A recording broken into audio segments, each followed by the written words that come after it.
Argentina al borde del colapso institucional. Hay quien pide que adelanten las elecciones. El kirchnerismo cae de la pirámide faraónica directo al subsuelo. Se acabó el imperio de la vecina. Queda claro que la vida de los países y sus democracias son el reflejo directo de su pueblo. Pero el pueblo no parece merecer estos gobiernos tan corruptos, enfermos de poder. Si lo miramos con ojos moralistas, el tratado con Irán es algo sin ningún asidero. Parece un acto inmoral y ampliamente reprobable. Las relaciones exteriores de este país se plantean de forma amateur y sobre todo de forma clandestina, con embajadas paralelas y un triple discurso. Resulta que en el marco de un país fundido, que ha gastado más dinero del que produce, con un modelo económico agotado y saqueado por 15 años, de poder ininterrumpido del kirchnerismo, que era una cosa con el expresidente argentino Ernesto Kirchner, y otra cosa fue desde su muerte, cuando la actual presidente de los argentinos, la doctora Cristina Fernández, se hace con el poder. Aunque está más que claro que para este grupo político lo único importante ha sido siempre tener el poder y retenerlo a toda costa. Sin importar si eso requiere traiciones, política internacional vidriosa o sobornos y dinero sucio. También existieron irregularidades increíbles e inaceptables en ese país, donde se ha vuelto normal la inseguridad, los muertos, los policías corruptos, los secuestros, los crímenes sin aclarar, el manejo y manoseo político y la práctica déspota de su presidente, la señora Cristina Fernández. El punto de quiebre del modelo político y económico argentino es sin lugar a dudas el desequilibrio fiscal y la ausencia de compromiso serio por parte de quienes han dirigido la política económica de ese país, haciendo hincapié en el clientelismo político electoral, y donde el enriquecimiento ilícito y los negocios turbios han puesto a ese país en la lista negra para el mundo financiero. Un país que lo tuvo todo, eso sí es culpa de los argentinos. Fue el país más rico del mundo a la salida de la Segunda Guerra Mundial, con la moneda más fuerte de ese momento, con oro que provenía de los nazis que se escapaban y llegaban al país pagando su amparo. Sí, dinero ilícito, sucio también, pero el peronismo, un populismo dirigido por Juan Domingo Perón, y luego con el fenómeno de Evita y su posterior muerte, generaron algo que nadie podría creer. Es como un pobre, que de pronto saca la lotería, se vuelve millonario y reparte toda la plata en el barrio, le compra cosas a los vecinos, sale todos los días con una mina distinta, les compra ropas y viajes y hace una fiesta cada noche para todo el barrio. Sí, así fue la política argentina en esos años de populismo peronista, y finalmente terminó en una crisis descomunal. A tan solo 15 años de terminada la guerra no quedaba nada. Un país que las Fuerzas Armadas Nacional bombardeó la Plaza de Mayo matando a muchas personas, que ese episodio lo tratan de olvidar como si nunca hubiese pasado. Como si fuese algo que en casa no se dice y al vecino no se le cuenta. Es muy jodido todo el tema, es muy complejo, pero está en el lado inconstitucional de la sociedad argentina. No en su gente de forma individual. Tengo profundo respeto por los argentinos, y por personas maravillosas que he conocido de ese país. Pero no saben elegir. Son como niños chicos que a la hora de votar se dejan llevar por el que les regala el chupetín de colores más grande, mientras por detrás le quita todos sus juguetes valiosos. Así son los hermanos argentinos. Crédulos de gobiernos corruptos que le ofrecen esperanza a los más necesitados con un discurso que acusa a los que tienen riquezas. Si es verdad, la desigualdad existe y en América Latina ha sido un tema serio y grave. Pero no es la culpa total. La culpa es la ignorancia, es el culto a la religión del más o menos, del comemos a la noche entre las 8 y las 10. Es de culto a la viveza criolla, a los que se creen fenómenos y que no son otra cosa que gilada. Así, también somos los uruguayos, un poco menos bulleros, un poco menos en todo, aunque nos creemos mucho más. En los últimos años hemos vivido un proceso de argentinización en el Uruguay y vamos por el mismo camino. Lento pero seguro. Como siempre, Buenos Aires propone la moda y nosotros la copiamos, compramos y vestimos un año después. Tristemente se ha puesto de moda la política de la vecina orilla por este lado del Río de la Plata, Argentina, cuando el expresidente Fernando de la Rúa se tomaba el helicóptero ingresaba en una espiral terrible, producto de un modelo que se agotó, herencia de Menem, y de un presidente sin carácter que se dejó estafar, al que le explotó la bomba que dejó su antecesor. Así fue que se vino el quiebre institucional, que salió del tiro con el trabajo de Duhalde luego de grandes golpes, para caer en manos de Kirchner. Para el mundo Argentina y su corralito fue nefasto. De este lado del Río de la Plata la sufrimos también, pasamos mal. Pero a diferencia de la política argentina, Uruguay tenía confiabilidad como país y eso marcó la diferencia. Argentina se fue al default y nosotros nos endeudamos, pero fue buen negocio y cuando el doctor Jorge Bantle se retira de la presidencia de la República, el país crecía al 3%. La gente no lo perdonó y vino el gobierno de Vázquez. El costo social de esa crisis argentina que nos arrastró lo pagamos al día de hoy con la inseguridad y unas 2 generaciones perdidas de personas sin hábitos de trabajo, sin estudios, sin futuro. Pero los vecinos confiaron en más de lo mismo, en las promesas electorales. Se quedaron con las medias proteccionistas, les gustó el discurso de que el mundo es el equivocado, con el acto de no vendemos más carne al extranjero y cortamos todas las exportaciones porque la carne tiene que ser barata así el pobre la compra, y mientras come su bife de chorizo con papas fritas mira el circo mediático que desfila por el programa de Marcelo Hugo Tinelli. Así se pasan los años, el tío rico Hugo Chávez mientras habla del socialismo cocina negocios multimillonarios con los fondos Bolívar, donde se forraron los vecinos y algunos uruguayos, que supieron entrar en el mundo turbio, que giraba en torno a Venezuela y el lavado del petrodólar y los fondos del narcotráfico que se licuaban en esas dádivas de un país que perdía día a día su fuente de producción, mientras se transformaba en una dictadura parlamentaria. Llegaban valijas de dinero sucio para las campañas de los kirchneristas y el pueblo no se avivaba. De hecho aún no se han avivado.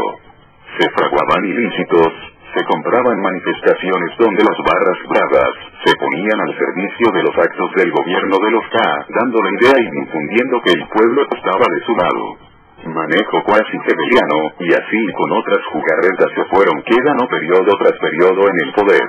Se les fue agotando el tiempo y el dinero, con una deuda increíble, sin dólares y con los pozos petroleros secos, y el gas casi agotado por un uso excesivo e indiscriminado del recurso para esconder la verdadera crisis llevó al gobierno a experimentar crisis profunda y no tener capacidad de respuesta.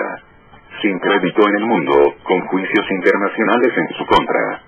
Con embargos genéricos al país y con todo un agujero negro que todo lo traga y arrastra. En medio de eso las conductas desesperadas y las ministras una tras otra.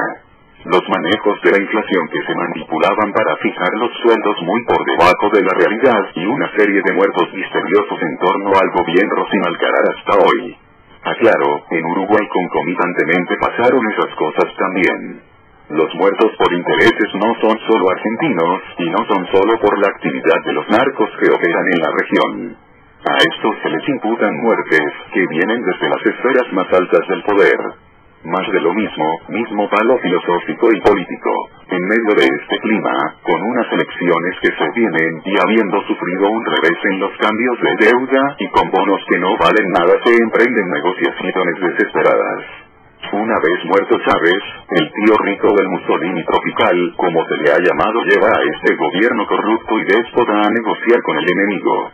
El enemigo es aquel que ampara terroristas, y que no le importó la vida de inocentes muertos simplemente porque eran judíos. Así, entró Irán en esta jugada, porque el atentado fue secundario a otras muertes en una guerra que se llevaba a cabo en el mundo allá por el 90.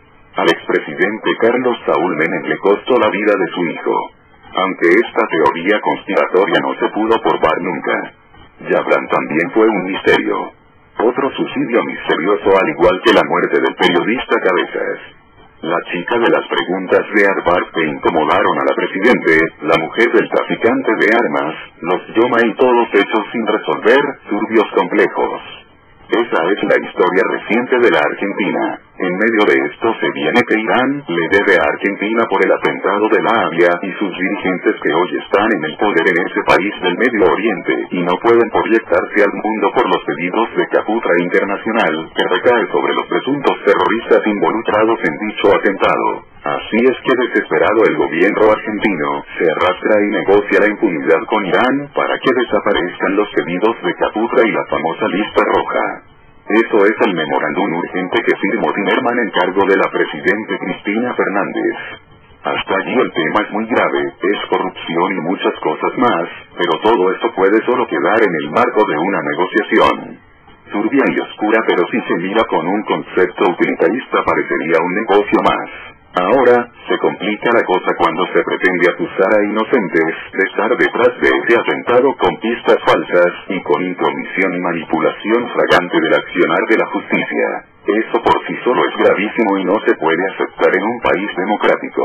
Eso no es una democracia. Eso es una dictadura parlamentaria. Ojo, que por este lado del Río de la Plata, en Uruguay estamos en la misma situación ideológica. Con la diferencia que aún los políticos uruguayos reconocen algunos límites, pero sepase el fiscal Gómez recibió duras presiones y manipulaciones del gobierno por el tema Bruna.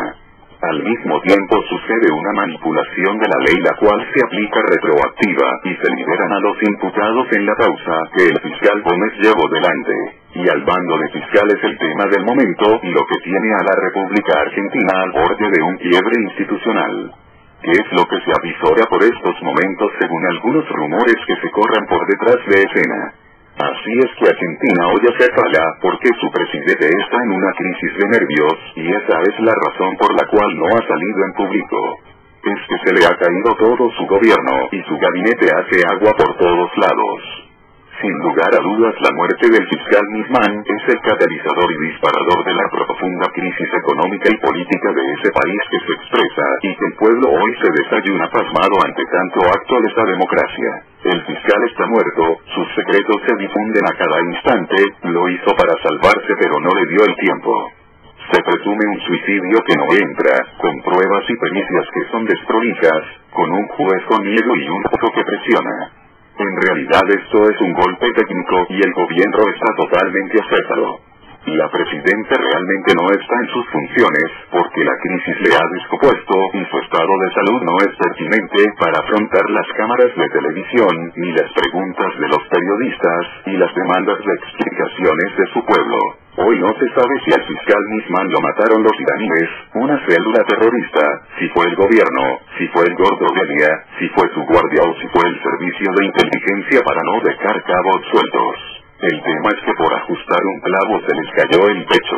Hoy es un país en crisis y ya están pidiendo las elecciones adelantadas. Cuando la presidenta recupere su estado de salud saldrá a dar sus versiones en vivo y sin lugar a dudas pondrá su cargo a disposición, adelantando y despidiéndose el kirchnerismo del poder para siempre.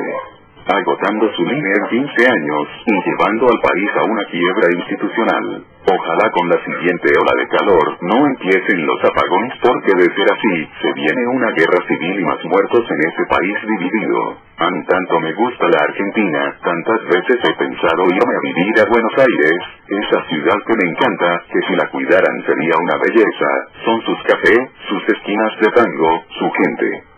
Sus porteñas perfumadas y los porteños elegantes por la calle Corrientes.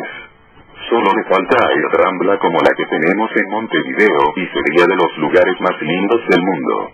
Claro, no lo es porque llueven 2 gotas y se inunda, viene el calor y se quedan sin luz porque no han tenido inversión en 20 años. No tienen nada, son una marquesina que vende algo que no hay. Algo que tuvieron y que ya no tienen. País de artistas y científicos, país que supo tener premios Nobel y que hoy está a punto de estallar. Así como está a punto de explotar la Atocha por falta de mantenimiento y que ojalá nunca pase por los argentinos y por los uruguayos.